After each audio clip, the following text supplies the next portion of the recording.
All right, welcome to our very first teacher talk. This is, of course, being sponsored by our Falcon Feathers. This is an organization dedicated to art education at Seattle Pacific University. Feathers stands for Future Educators in the Arts, Transforming Human Experience and Realities. I'm so pleased to have with us today Dr. Birch Browning from Cleveland State University. We're going to get to know more about him and an amazing book that he wrote that we were able to use this year that I'm really excited about. Hey, Dr. Voigt, chiming in all the way from Texas. Glad to see that you're joining us today. So, this is an experiment. I'm doing a Zoom session with Dr. Browning, but we're doing this through Facebook Live so people can get connected and you can post questions.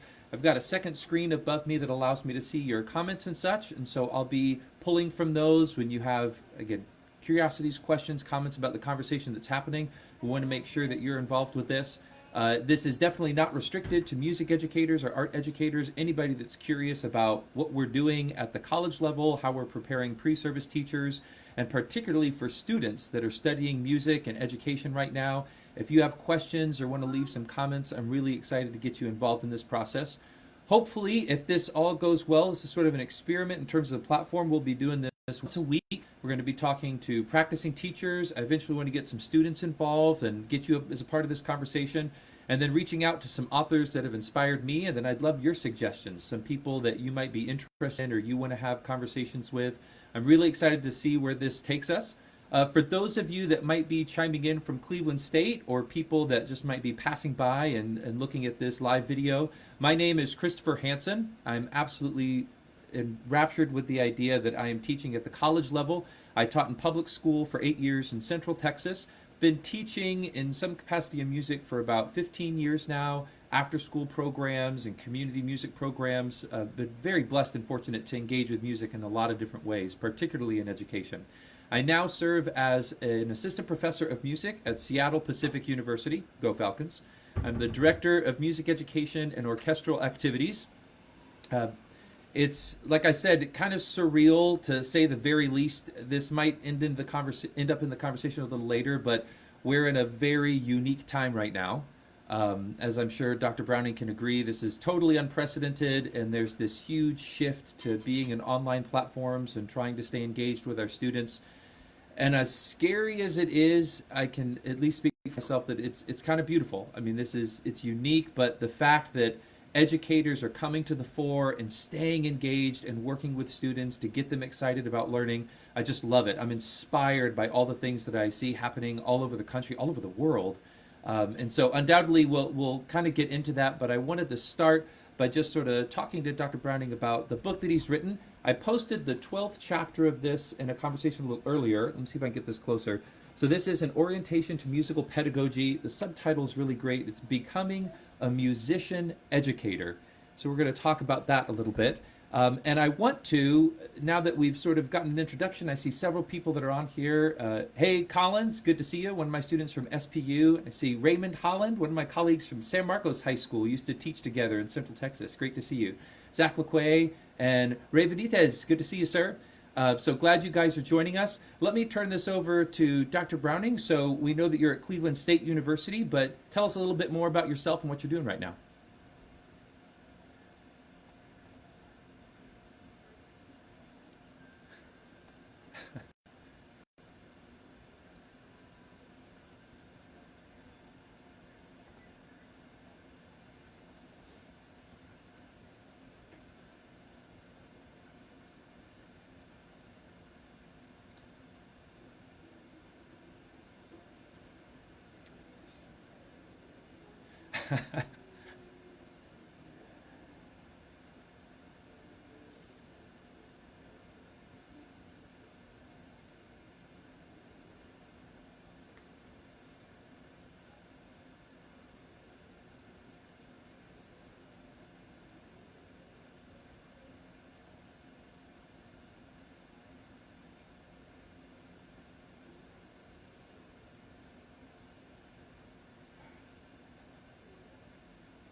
Dr. Browning, let me see if I can troubleshoot real quick.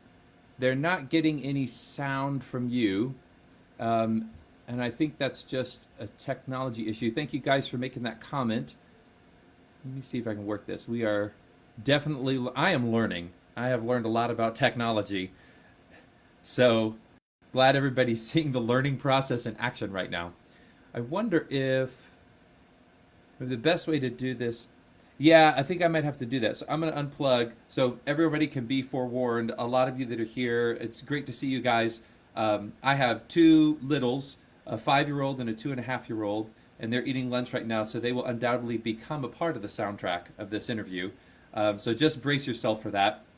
And let's see if I can fix it this way. I'll get unplugged. So let's see. Ray, thank you for this feedback. And let's, Dr. Browning, say a few things for me. All right, can you hear me now? Let's see if I can increase the volume a little bit.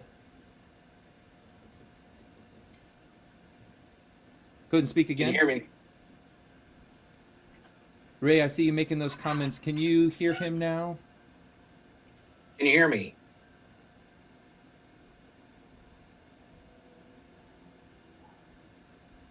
Hey, Carlene's one of my colleagues from SPU, and Courtney, one of my good friends from Texas. Awesome. Ray's giving us a thumbs up. So, Dr. Browning, if you would just speak loudly, I guess my speaker should be picking it up and hopefully able to see it. Hey, Miss Mills, one of my orchestra directors from high school. It's incredible to see you chime in. Yeah, we won't talk about how many years ago that was, but it's great to see her watching. So great to see you guys. I don't think they caught any of that. Actually, if you want to jump back and talk to us a little bit about how you got started, I'll do the quick overview. I'm from Florida originally, and went to Florida State for a bachelor's degree, then taught for 11 years, taught high school band and orchestra in Florida for 11 years in 2 different locations. Then I went back to Florida State and did a master's degree and a PhD in music education.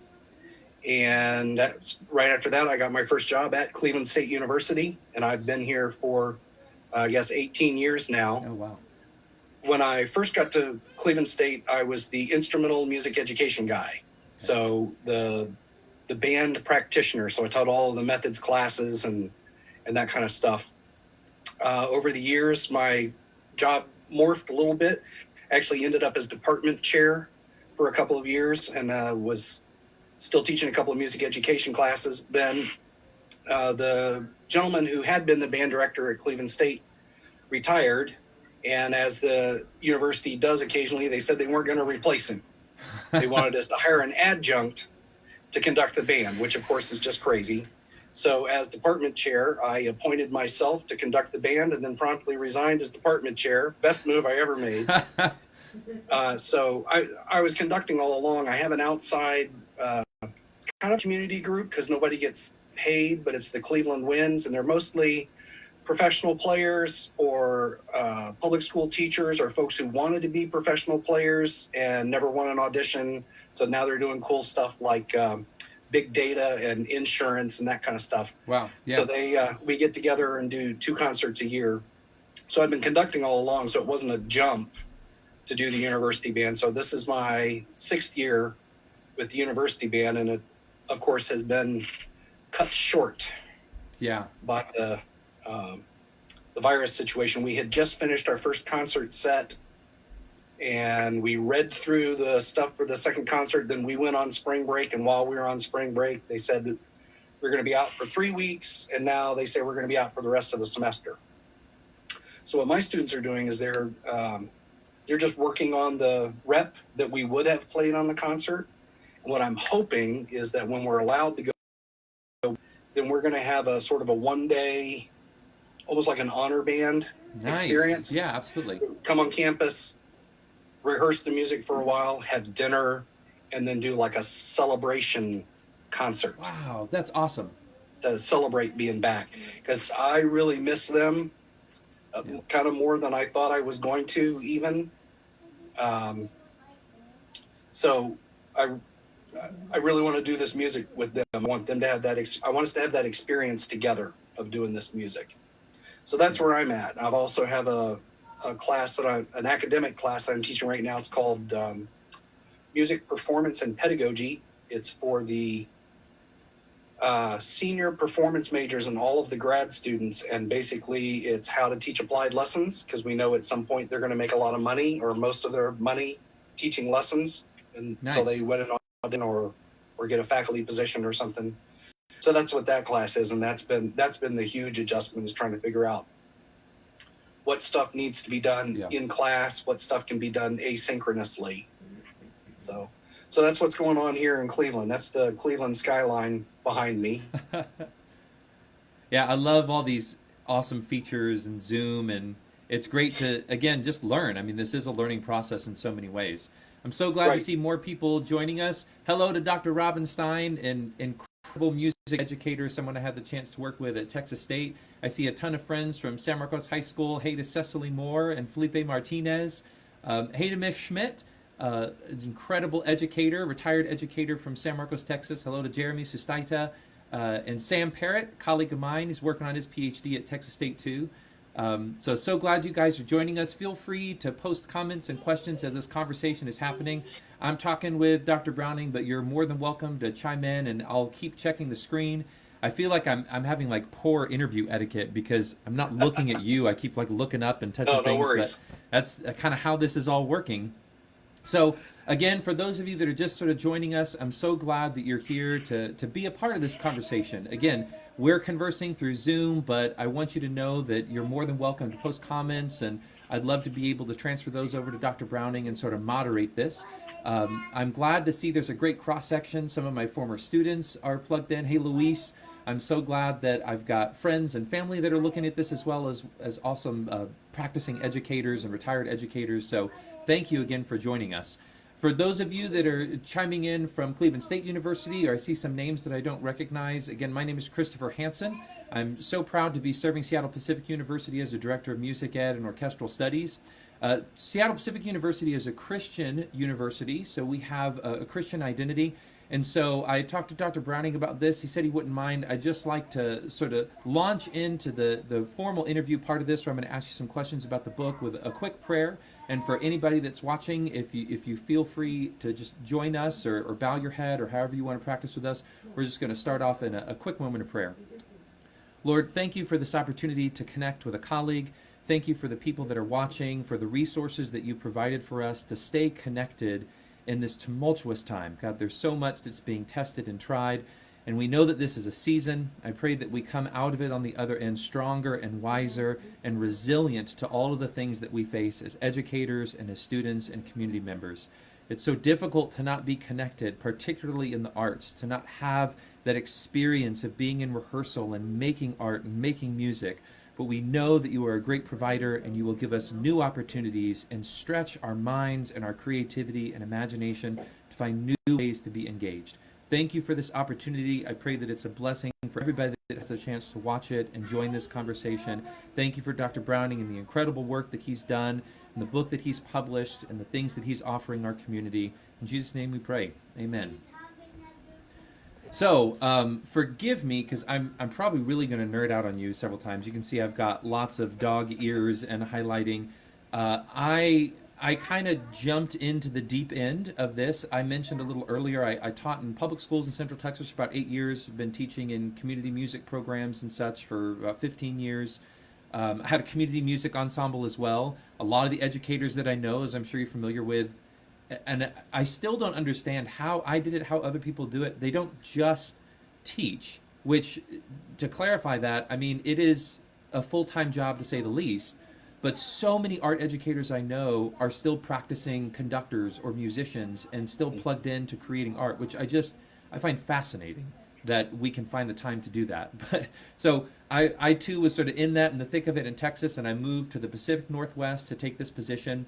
Very passionate about education and arts, and I wanted to teach teachers. I mean, I felt this calling, this pull that I wasn't really done with teaching public school, but I felt like I had done things that I wanted to accomplish, and then really felt this urge to start teaching teachers. So needless to say, I wasn't doing that already. The PhD program I'm in at Texas State University, shout out to all the Bobcats in San Marcos, was in education. So I'm seeking a terminal degree in education, so it was unique because I wasn't necessarily getting a graduate teaching opportunity. I wasn't working in pedagogy courses or anything.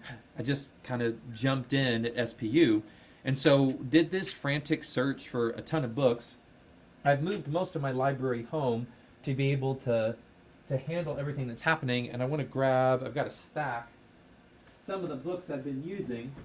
These are probably some that you've seen too. So Jackie Wiggins did this awesome teaching for musical understanding. Right. And so we looked at that. There's a great Charles Hoffer, The Introduction to Music Education, which we thought was really good. And then this was an exciting book. I really didn't know what to expect from it, but it's really this great kind of manual, The Journey from Music Student to Teacher. And I thought this was awesome. It's kind of handled like a professional development session. It's got these great activities, this interactive website. So this was awesome. But without trying to flatter you too much, yours was honestly the book that I really enjoyed the most. I loved the critical approach you took to it and how you were able to sort of engage our students. I thought it was awesome. And I wanted to start just by getting a little background of the book. You know, where did this book come from? Were you charged with writing it? Were you approached by an editor or something? Or was this something you knew you always wanted to do? Where did it happen in your career? All that kind of stuff. I never thought I would write a book, and I don't recommend it. When I first got to Cleveland State way back in '02, one of the courses I was assigned to teach was this Introduction to Music Education. And I hadn't had that class since 1982, and I wasn't involved in that class when I was a grad student. I was really, my graduate assistantship was with the band program, so I spent a lot of time, working with ensembles and teaching people how to start on their left foot, and honestly driving the equipment truck for the Marching Chiefs for 2 years. It was a heck of an assistantship. It was a great program, so I'm kind of kidding around. So when I started teaching the class, I didn't have enough focus, so I used a variety of different textbooks, and none of them ever really completely resonated with me. And so I just sort of sat down, gradually over the summers and started writing, okay, this is what I think students need to understand about skill development. This is what I think they don't understand about how music works and how music functions in our society. And then as I started getting more into it, Bill Bauer, who is now the coordinator of music education at the University of Florida, used to be at Case Western, which is on the other side of Cleveland. And he recommended a book to me. It was Training Teachers for the 21st Century by Linda Darling Hammond. I think it's cited in there a couple of times. Nice, yeah. And that's a whole framework for teacher development that has absolutely nothing to do with music. And I hadn't thought about it from that perspective, that there's a whole discipline, as you well know, about teacher preparation that has very little or nothing to do with the artistic process. And so I read as much of that book as I could and thought I need to find a way to merge the discipline of teacher education with the discipline of artistic training. And where do those two things intersect? And how can I translate our experience as music educators and artists and make it fit with this other framework? For me, this is a big thing. If you come across information that doesn't fit with your worldview, you have to do something with it. You either have to modify your own view or you have to reject this new information. And for me, that wasn't going to work because, this book that I was talking about is this thick. So I tried to merge those two. This book ended up being more or less built around that framework of there are 4 different kinds of special teacher knowledge that enables expertise. So knowledge of subject matter, knowledge of pedagogy, knowledge of students, and then that all gets applied into a context. So so there's that core to the book, but then there's also this lived experience of becoming something. And trying to take a proactive approach to who do I want to be 5 years from now, 10 years from now. And I'll be honest and say personally, that's not something I was very good at. And so I wanted to try and basically ended up writing the book that I wish I had read when I was a freshman in college. That's awesome. And so just from a lucky standpoint, the music editor for Oxford grew up about an hour from here in a little town on the southeast side of Cleveland. He sent me an email one day and said, "Hey, I'm going to be in Cleveland. I'm going to run the Cleveland Marathon. I'm going to visit with my mom. Are you working on any interesting research? Let's get together for coffee." Nice. And so I'm sure he was just looking to write it off. Like he turned this personal trip into a business trip to come to Cleveland. We met for coffee. I plopped down 4 chapters, the 4 chapters that I had written at that point. And 6 weeks later, he was like, "Okay, yeah, we're going to do it." Oh my gosh, that's awesome. Yeah, just pure happenstance. Yeah. So then, of course, I had a gun to my head, you know, that I had to actually finish it and flesh out, some of the PowerPoint presentations that I've been doing in class and that kind of stuff. So, it was just a great, lucky happenstance, serendipity that all happened. And I just happened, I've got a little bit of work here, and if you like it, and then we'll do something with it. I will say that's pretty much how I was able to get promoted to full professor was the book. Yeah, absolutely. That's just part of the process. Well, there's several things that you hit on that I just love. I mean, it really resonates with me. So I'm a huge, and I can already feel my students kind of rolling their eyes or giving a heavy sigh, because I am a huge proponent. All of mine. Yeah. As soon as I said 4 kinds of specialized teacher knowledge, they all went, "Oy." Well, so my buzzword is Maxine Green.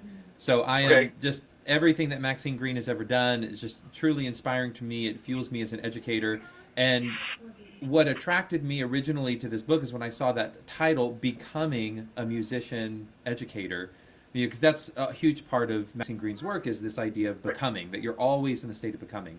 A special shout out to some of the educators that I see. Hello to Cheryl Parrish, who's joining us from Texas, and Ron Haight, one of my colleagues at Seattle Pacific University.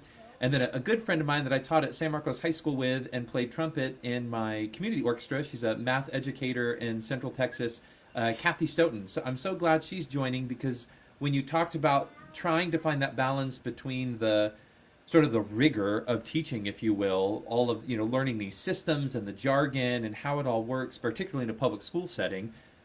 Kathy, and I'm throwing a compliment her way, because she was someone that I felt like really got the art of teaching. I mean, she was she's a math educator, but she understood that element of needing to be creative and dynamic and start to, evolve lesson plans. You can have a lesson plan, but that doesn't mean that's what happens in the classroom. And I particularly love the way you approach, like right off the bat in the introduction of the first chapter, is this idea of imagining yourself, of what is the future going to look like. That inadvertently, it became a theme for this Foundations of Music Ed course that I taught this past quarter. Cool. Was, it's not, I think we have this really unique opportunity as art educators to use our imagination and creativity. So in no way would that suggest that, someone from the hard sciences or something doesn't have that creative bug. That's why I mentioned my friend Kathy. I mean, she's a terribly creative and dynamic teacher. But I think it's arguably sort of a responsibility we have, that as art educators, we need to be creative and imaginative and to be pushing ourselves and pushing the discipline. And so I loved right off the bat that it was, let's not put the finish line 5 years in front of you. Let's not pretend like you can't be an educator or you won't be an educator until you jump these huge hurdles, because obviously those systems are already in place, and they can be very daunting, speaking from the perspective of someone that studied music ed in college, right? I mean, it's student teaching and getting your certificate, getting past the first 3 years. It all seems so far away. And it was, I think, really powerful for my students, at least from the feedback I got from them. Hopefully I'm not misrepresenting how they felt, but I think it was really powerful to say, imagine yourself in the scenario. You're teaching. You're already there. What is it going to be like, and how does that play out? And the role play that came from it and everything we did, it was really transformative, because it was giving them this permission to become an educator immediately. It wasn't sort of checking these boxes and then hoping one day you would be recognized. It was immediately saying, you've made this decision, let's do it. I'm looking, one of my students just put a must-read music education book from both of you. Yeah. So, like I said, a lot of people really enjoyed this book. It was something that became a huge part of this foundations course, but I started borrowing chapters and sneaking it into some of the other classes I was teaching. We had instrumental music methods and a woodwind techniques course, and Mm. just I'm so grateful that you felt that call to sort of write the book that you would have wanted to read, because for whatever it's worth, it's a book I want to read. I mean, it's a book Well, that I think a I lot of people are appreciate that. getting That's very kind. plugged into.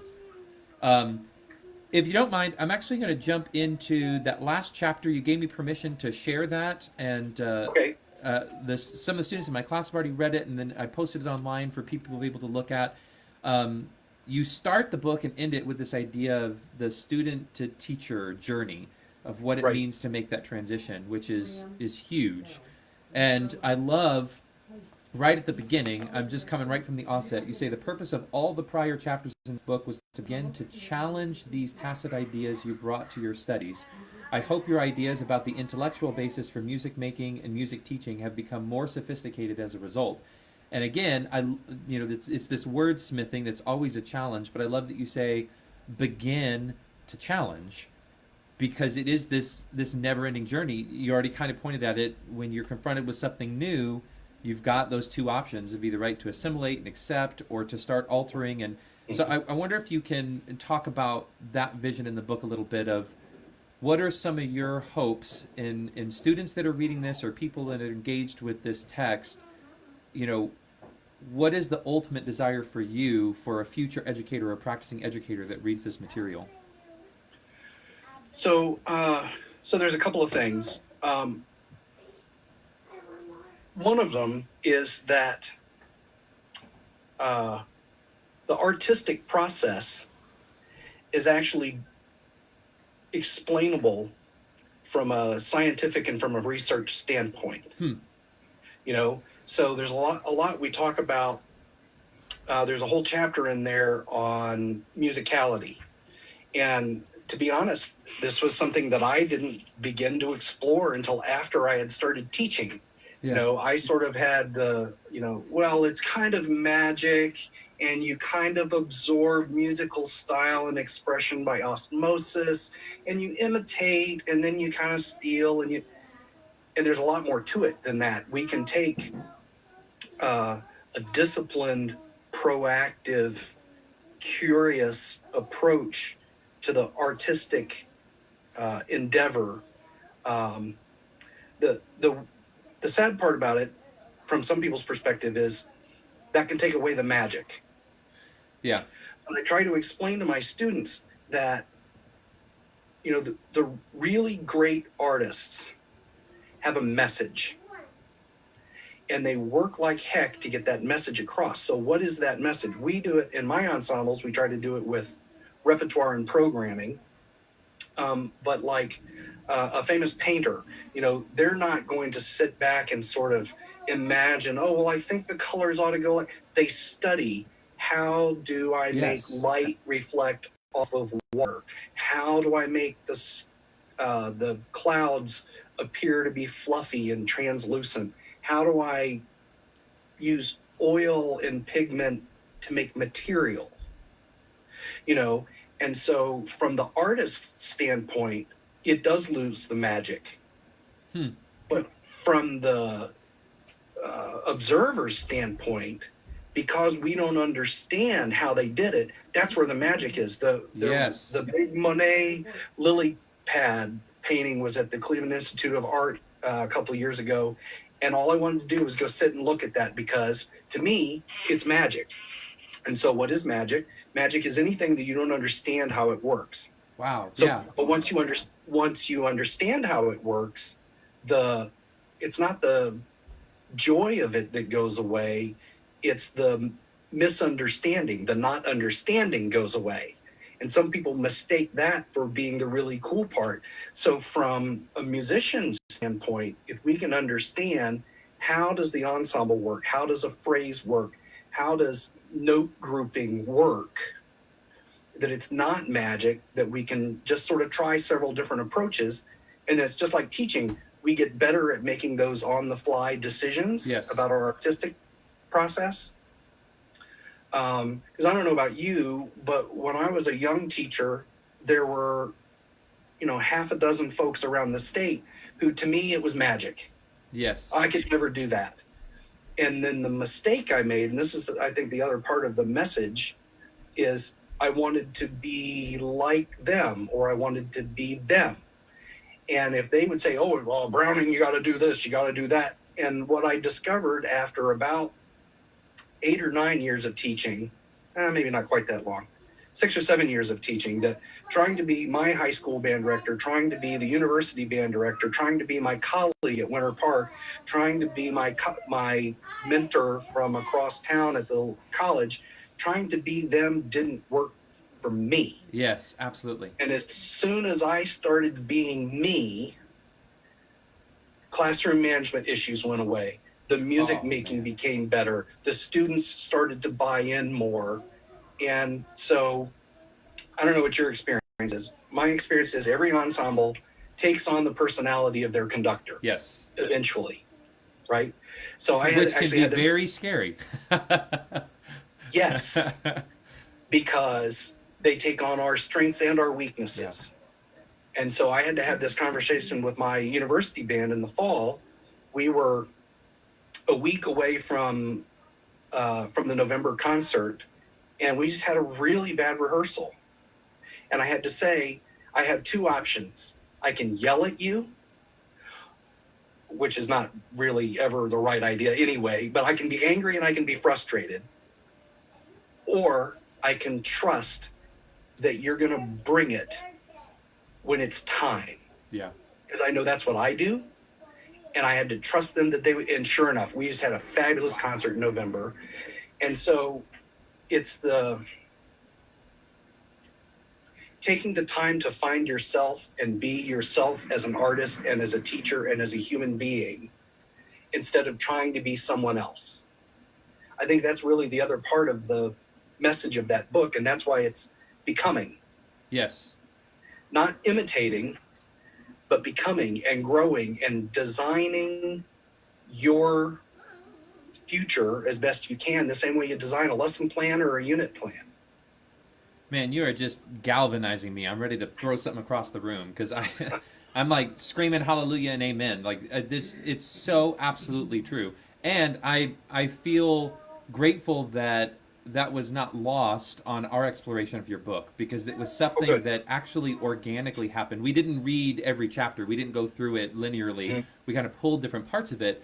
But immediately as we started talking about that, apprenticeship observation and that model of what we experience as students and trying to understand teachers and what good teaching looks like. And it was, as is always the case, we look at, I see Brian Coatney, an incredible educator from Texas, has this incredible program, who as students that matriculate to study college or study music in college and universities, and undoubtedly you make the decision to continue studying music in higher ed because you had an incredible affinity for your teacher and you thought they were awesome. And it was a huge challenge for the students that I had this year to be critical and to offer criticism and understand that it didn't have to be pejorative. It didn't mean that you hated your teacher or that there's always room for improvement. So the minute we said, and you put it so well, so poetically, this idea of sort of demystifying the teaching process, to say, yeah, you loved it because you didn't understand how hard your educator was really working. This was not an accident that you had these great experiences. This was a craft that was developed. It was an art form. And when they started looking about it and recognizing, like, oh yeah, my teacher always had a lesson plan. There was always a structure to our rehearsals. There was always a plan in place. And it was just so fluid and so natural, I was never aware of it. I was like, yeah, because that's good teaching. So I love that you bring that out.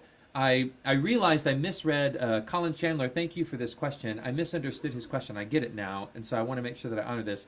He was asking if each of us has sort of a must-read book for music education, something that we would recommend for aspiring music educators, even practicing teachers, that this is a great book to have in your library.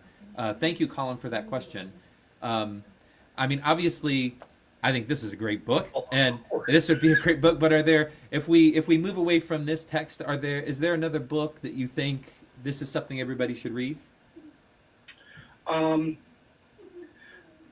as I think back on my public school teaching experience, I think the book that actually made the most difference, uh, Stephen Covey's The 7 Habits of Highly Effective People. Yeah, absolutely. That one had a huge impact on me, because it gave me a way of thinking about how do I approach my tasks. Hmm. You know, I've got internal stuff to deal with. There are ways to deal with people, even if even if you disagree with them or they are sometimes disagreeable. There are ways to deal with people with respect, Yeah, so that you get to yes for both of you. yeah, And then the seventh habit is, recharge. Sharpen the saw, I sure. think What's is up? the, you know, and so that business of, and I hear my students say this a lot now, and it resonates with me, just self-care, taking care. They need to take care of themselves. And, they need others to take care of them, but they have to be an integral part of taking care of themselves. And if that means occasionally disengaging from school or disengaging from other people around them, Yeah, or proactively engaging in new activities or new therapy or a new social outlet or what, they have to be proactive about it.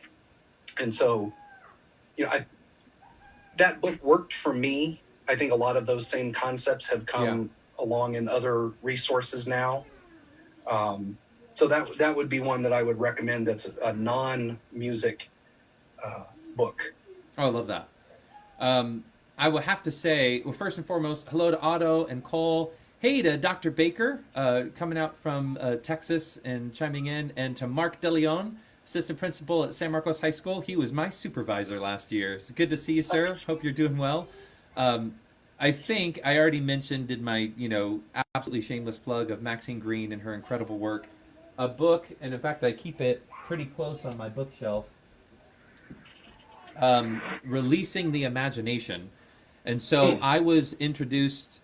I'm sorry to say, I mean, pretty late in my teaching career, but it's never too late to get new resources to her work, to Maxine Green in general, and she was really an incredible philosopher and scholar, and worked at Columbia and the Teachers College. Incredible art advocate, but her ideas of teaching and imagination and creativity and what the arts do to sort of liberate us. And you talked briefly about this earlier, the idea of, when you're confronted with something new, how do you deal with that and what are your options? And the quote that I use all the time from her, it's even in the salutation of my emails. She says, "The arts, it has been said, cannot change the world, but they can change human beings who can change the world." And after I read that for the first time, I actually had it written on the wall in my office at my high school, because people would often ask me, well, why did you become a public school teacher? In fact, I sort of give this cheesy anecdote, which is painfully true. I'd end up in social situations, with my partner, or we would, be meeting new people, and undoubtedly you get into the cliche conversation of, oh, what do you do, and what do you do, and where do you work? And so I would tell them I'm a public school teacher, which was a huge paradigm shift for me, because I used to hide behind this veil of being a conductor, right, or being a violinist or an orchestra director. And Right. it took me years. I mean, I think I was in my third or fourth year of teaching in public school specifically before I owned this identity of, no, I'm a public school teacher. And I need to recognize that. When I signed my contract, it does not say orchestra director. It's a teacher Right. contract. And I am making a conscious decision to teach in public schools. I was already doing community music programs and summer workshops, and I was teaching music in a lot of places. If you teach in public schools, you're making a very clear decision to do that. And so I really started trying to own that and represent myself. What do you do? I'm a public school teacher. And undoubtedly, 9 times out of 10, I got this like very sympathetic, oh, good for you. And some people were brazen enough to kind of say, like, why? Like, why would you choose to do that? And this is a true story. I mean, lots of surprised looks. My response, especially after I got introduced to Maxine Green, was to change the world. And people would sort of be taken back by it and make a lot of assumptions, say, oh, well, what do you teach? And I took this from an incredible biology teacher that was at the high school that I was teaching at. This extraordinary educator who had worked in administration and teaching and kind of gone in and out of the field for many, many years. When people asked him, "What do you teach?" he would always respond, "Human beings." And so I would, frustrate the people I was engaging with even more. Say, "Well, what do you teach?" "I teach human beings." And they kind of roll their eyes like, no, what subject? And because I had started this conversation with this idea that I teach public school to change the world, they almost always assumed I was in a STEM field. Like, "Oh, well, Right. you're teaching science and you're going to birth the, scientist that cures cancer," or like, "That's why you're trying to change the world." Right. And when I told them, "No, I'm a music teacher," I mean, again, there was always this sort of shock and this misunderstanding of the power of education in general and what the arts do in education. And I loved being in those conversations. And so much of how I dealt with it was because of Maxine Green's work, whereas I was Right. able to sort of invite them to this place to say, "Look, the hard sciences and all these other disciplines, they're fantastic. They're a part of our core curriculum, just like the arts is, and it's a part of us getting this holistic education, and we can throw around all this jargon and curricula and lesson plans. But if we get to the core of this, education is about transformation. It's about you starting at one point and ending up at another point, and hopefully, if the educative process has happened, you are a better person at the end because of the experiences you've had, because of the reflection you've made. In certain disciplines, the ability to think beyond, the ability to think past where you are, doesn't always exist, or it becomes more challenging to facilitate it in certain disciplines than others. And with this book in particular, Releasing the Imagination, Maxine Green really sheds light to this idea of the arts are there to promote creativity, to look past where we are when we approach a situation. The idea of liberation and freedom and everything that we really cherish, especially in Western culture, comes from a place of creativity and imagination, of us looking past where we are. And so after I read that book, I mean, to say that my teaching changed is a drastic understatement, because then every opportunity I had to engage with students, I started thinking about what opportunities am I giving them to be creative and imaginative and look past the situation that they're in. I was in a Title I school, right? All these unique challenges, but my classroom was a place that they could look beyond those circumstances, and this was a book was a huge part of that. Let me ask you a question, because this to me is fascinating. Because you said you read the book and it changed your teaching, but it sounds to me like it really changed you, which changed your teaching, because it Yeah. gave you that perspective of, I need to approach life with a creative view or a recreative view, either one, rather than just sort of an algorithm of, this is what I do, this is where I've been.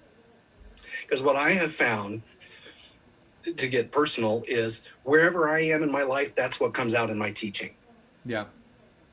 You know, um, Dr. Croft, who was the band director at Florida State for a gazillion years, he talked about, you're in my class, but what you're really doing is you're studying Croft. Because like him, I teach by anecdote. I tell stories because it makes stuff come to life, but it makes it relatable. But that's how you, I think that's how you show where you are, Yes. and that where I am today is different from next week. But reading that book changed your approach to life, I think. Well, what's difficult about that is I don't necessarily disagree with that assessment. I think I Okay. definitely was transformed by the book. What was more what was more impactful to me, and the reason I target that my teaching changed, is my perception of my role as a fine arts teacher is what was really transformed. Because I had already, I mean, I did a non-traditional certification. I didn't go through a student Okay. teaching process. I graduated. I went to grad school. I went out into the world, again, was doing community programs, after school programs, summer workshops, those types of things. And then finally felt this really big tug to go into public school teaching. So I was unique in that I was an older first year teacher, and I had Right. been fully plugged into the idea of having an arts career. So like I paid my rent by playing in symphony orchestras on the weekend. I'm a Right. violinist, So like that's what I was doing. I was an artist. You know, there's that arguably sort of cliche in our discipline of being the artist teacher or the teacher artist kind of thing. Like that's what I was doing. I was Right. doing lessons, had a private studio, performing full time, and then felt this tug to transition. Shout out to some of the people I see: Jen Spencer and Sean Powell from UNT. It's great to see you guys. Aaron Murrow, Marshall Coven, great to have you guys joining us. So when I read her book, it it really convicted me because I recognized and I use this word a lot in education, the responsibilities that I had as an art educator Right. to engage people in that process. I think for myself personally, I knew the power of the arts because I had lived it. I had seen, I mean, I'm grateful. I think my mom had chimed in a little while ago. I grew up in a single parent home in the southwest side of Houston, and it was difficult, right? Like all of the things that you can assume about that were a reality for me growing up. And those challenges were faced with this incredible release I had when I was in orchestra or when I was engaged in the Right. arts and I would do the musicals or I was in art class. Like that ability to do that, I totally understood it.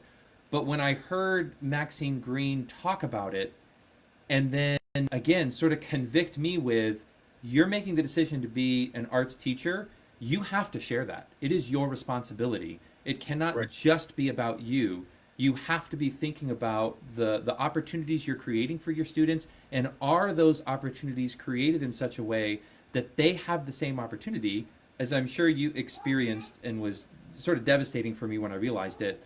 My first 3 years of teaching were all about me.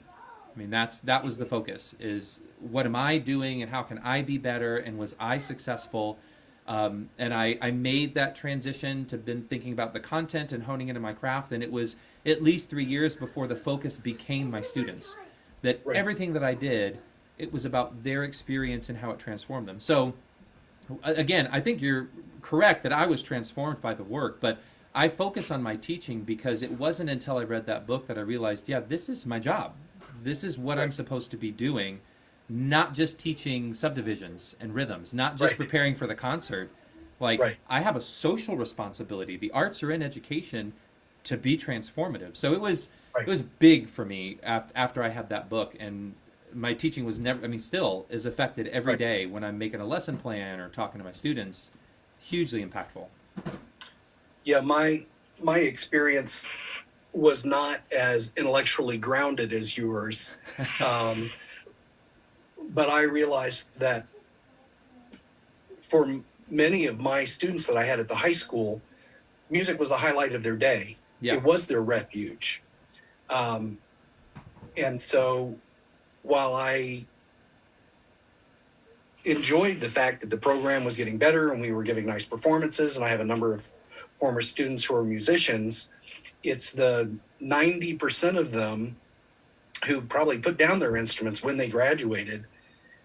They're the ones who occasionally now will send me a message and say, hey, being in band kind of saved me Wow. Yeah. because it gave me a place to be home. And so, like I said, my approach to it wasn't as sophisticated as yours. I'm going to go out and change the world by being a creative artist. It was, here's a place where, I mean, I've got a former student who's now a songwriter in Nashville. And when he was a junior and senior, it was like, okay, if you don't come to math class, then you can't play in jazz band today. Yeah. You know, jazz band was important enough to him that he would come and suffer through. Sorry to your math teacher friend who's there, but he would come to school so that he could do that. So he graduated. You know, so I felt like I had a role in their lives from that standpoint. You know, how can I help them get from where they are to get out and do whatever it is they want to do, even if it's not music related? That was my approach to it. Isn't it beautiful that I think this is one of the hardest things to try to communicate to future educators, are those truly life-altering moments when you realize how important what you're doing as an art educator is to your students, and Right. and how dependent they are on you, providing those opportunities. You shared that anecdote, and it reminded me. I don't know if Mark DeLeon is still watching. He was, like I said, a supervisor for me at my high school when I was teaching, And I was shocked one day because I was teaching AP Music Theory. I had a student that was taking that class, just a brilliant kid, a math whiz, science whiz, and just wanted to challenge himself. Had never been in band, choir, or orchestra, was not in any music ensembles, but just sort of intrigued at this sort of scientific approach to music, and was in AP Music Theory and doing really well. And I got called down to the office to go meet with my assistant principals, and always an anxious experience, right? Because I didn't know the context, and so I show up, and so they start asking me about this student, and they say, we have concerns about, this student's attendance because they're probably going to lose credit, and they were an upperclassman, so, it was one of those things like they need to graduate, and they're absent a lot. So I'm sort of in shock because I'm going, no, like I see them pretty regularly, and they go, yeah, well, that's the problem. They're only going to your class.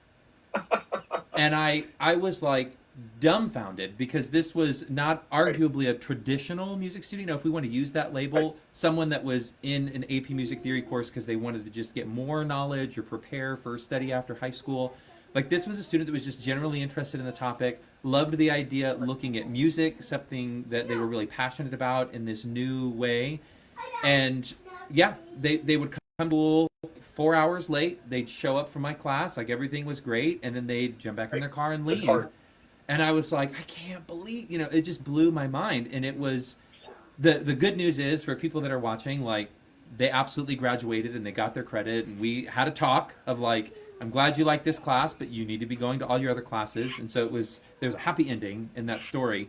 But it's always hard to get my future educators to really appreciate that impact. It's why I borrow on Maxine's words to say, like, you're changing the world. You're engaging human beings in an artistic experience.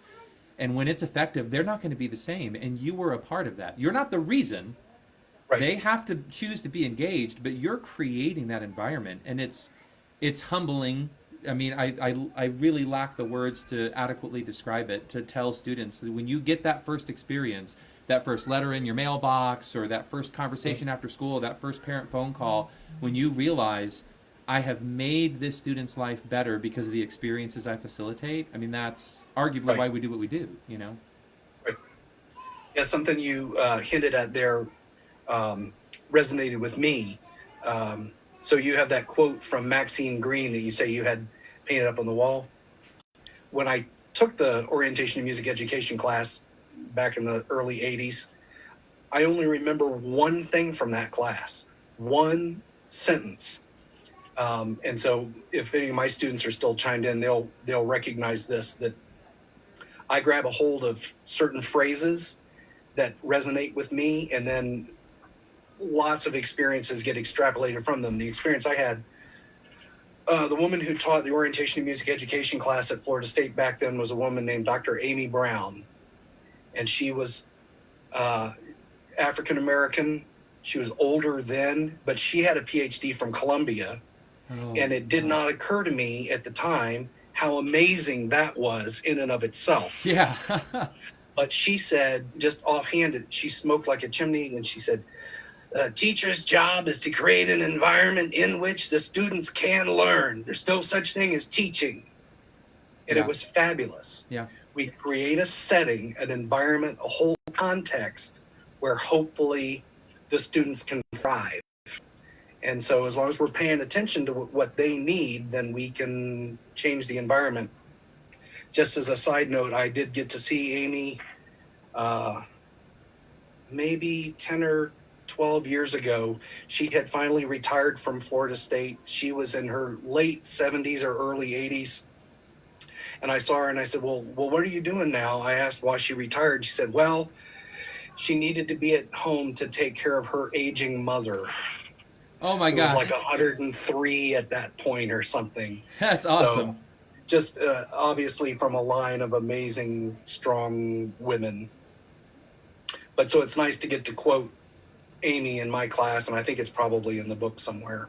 It is, and I was just, when the minute you said it, I realized that is a part of that last chapter. Oh, of course I can't. Oh, no, actually, wait, I think it is here. And of course, I've got a nice big asterisk next to it. The minute you said it, it popped out. Perhaps the most important outcome from a teacher education program was for the pre-service teacher to develop a vision of what curriculum should and could be for their students. Equally challenging and perhaps just as important is for future teachers to have a vision of themselves as teachers and, at this point in their career, to create a role for themselves within a future hypothetical instructional context. Or actually, wait, that wasn't the quote I was thinking about. Um, that was one of my favorite quotes in that chapter. But you do mention it directly that it's not about this teaching; it's about facilitating these experiences, creating this environment. So yes, it absolutely resonates in the book. I wish I could find it immediately. But, yeah, I don't know where it is, but I know it's in there. Some my students, of course, hear it all the time. So. I love it. I can't believe it. We're actually getting down to the wire. This time is sincerely passed so fast. Wow. I want to make sure that I honor people's time that are joining us. Hello to Lena Richards, I see is watching. So good to see so many friends from Texas that are chiming into this. I'm going to leave this video posted up on Facebook after this is done. Again, I've thoroughly enjoyed this time. We're not necessarily finished, but I hope to be doing this once a week, to reaching out to practicing educators and students that are studying in arts education, and just create these little teacher talks at noon on Sunday, Pacific Coast time. Right. But let me jump to, I know there was another thing that I was going to pull from this book. I just love to get your last thoughts on. I love this. Okay, so I'd love to finish up with this. This is where you talk about, first of all, you've got the great section on identity and role and self, and I loved all of that. Again, just really challenging people to be critical and create themselves as educators. But you talk about the relationship between self, context, and instructional practice. And I'd love to finish our conversation today with this. I'm going to read this from that last chapter. It says, "The first step is simply to accept that becoming and being a teacher is a messy, dynamic, personal journey. The second step, of course, is to remember that your personal and professional development is not the ultimate outcome." Oh, this is the quote I was actually looking for. "You will recall from the beginning of this text that your task as a professional musician pedagogue is to create an instructional environment in which students can develop the academic, vocational, social, and civic and personal knowledge and skills that will enable them to become functioning and contributing members of our democratic and musical society." I mean, amen, brother. This was huge for me. I'm so glad that I found this. I'd love to finish this conversation with any other thoughts you had about that and recommendations you have for future educators, the importance of seeing past self and creating these environments. I love this quote from your book, and anything else you'd want to add to that. I think we always play these games of, oh, if I could go back and do again, knowing then what I know now, Yeah. right? So one of the cool experiences that I get to have at my age is that my former students are now older than I was when I was their teacher.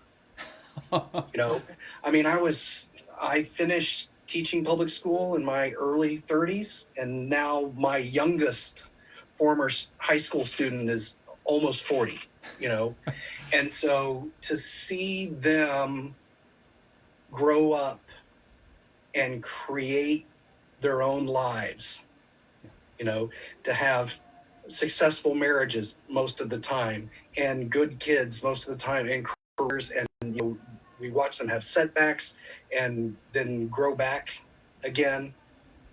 I wish that when I was teaching public school that I could have had that vision then of this third clarinet player who never quite gets it right is going to go on and be this amazing other person. Yeah. And so I try to take that approach now with my current students, my university students, to think about, it's not about today. It's not even about next week or necessarily next year. It's what are they going to be like 10 years from now, maybe when I'm retiring, to try and have that long-term perspective for them, because it changes the way I deal with them today. Nothing today is an emergency. Wow. this is just one day that probably neither of us will remember 10 years from now, but how we treat each other and how we solve this problem may have impact 10 years from now. So I don't know. I get old and philosophical, I guess, but it's kind of brilliant. nice being at this point. It's brilliant, Dr. Browning. I just don't know love about it. that, but A huge thank you to everybody that watched. Hello to Connor Callender and Amelia Powell, one of my students at SPU. Hello to Dr. Campbell, Patricia Campbell, joining us right at the end of this conversation. Dr. Browning, sincerely, thank you so much. Thank you for your work. Thank you for creating this book. For whatever it means, there are a lot of people in Seattle, myself included, that are loving this journey that you've provided us, and just the opportunity you've given us to imagine ourselves in the future as educators that we want to be. So thank you for the work that you're doing. Thank you for being a part of this conversation. Sincerely hope it's not the last time that we talk. it won't be. And again, I'm so glad that you were able to be a part of this. This is our inaugural teacher talk, hoping to do this every Sunday at noon. If you have any suggestions of people that you would like to see me converse with, or if you'd like to become a part of this, please send me a private message in Facebook or shoot me an email. I would love to talk with you. It doesn't have to be at Sunday at noon. It could be at any time. Love to have a conversation with you. Again, thank you for everybody. Otto, thank you for your comments, and everybody that's been tuning in. This will be posted on Facebook, so you'll be able to see the whole conversation and come back and view it. Please feel free to share it. Let people know about this Feathers project we have, Future Educators in the Arts, Transforming Human Experience and Realities, and join the conversation. Get plugged in. We're practicing social distancing. We've got to flatten that curve. All of these are good, but the physical distance doesn't have to be an emotional or intellectual difference. Stay plugged in, reach out to people, make sure you're communicating with each other and promoting all of the wonderful thing that educators all over the world are doing to just create experiences for people to transform their lives. Dr. Browning, thank you so much again. I'm going to end this Zoom session and conversation. Thank you to everybody that was watching. Look for this video to be posted. We'll see you guys in the future. Take care.